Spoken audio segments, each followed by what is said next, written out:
Put cooking oil in a big wok and keep it on medium to low heat. Add sliced onion and mix with oil. Add whole spices and fry them, stirring often until uniformly light brown onion. Don't burn them as they leave a bitter taste while eating. Put chicken in a big bowl and add ginger garlic paste, green chili paste, coriander powder, yogurt, salt, turmeric powder, chili flakes, red chili powder, saffron essence, biryani essence, yellow food color, fried onion with oil, dry plum, tamarind pearl, and mix it well and cover with lid or cling sheet and keep it aside for up to 2 hours. Take a heavy bottom pot, add water according to your need and keep it on high flame. Add whole spices, chicken powder, vinegar, salt, mint leaf, green chili and green coriander and cover with lid until it boils.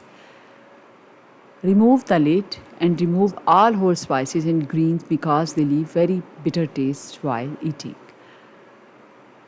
Add cumin seeds and soaked basmati rice and half boil. When rice get half boiled, then strain them and keep it aside. Put all marinated chicken in the bottom of pot and then layer half boiled rice evenly. Now, at last, put 5 to 6 whole red chilies, fried onion, lemon slice, green chili, mint, and 5 to 6 tablespoons of essence milk and 5 tablespoons of butter, ghee or cooking oil. Cover it with tight fitting lid and use a rolled rope of atta or dough to seal the edges well. Either of these sealing processes are essential for giving them to the biryani. You need a good seal and cover it and keep it on high flame for 10 minutes and then low heat for 30 minutes. After 30 minutes, put off the flame but don't remove the lid for 10 minutes. Remove the lid and gently puff up with fork.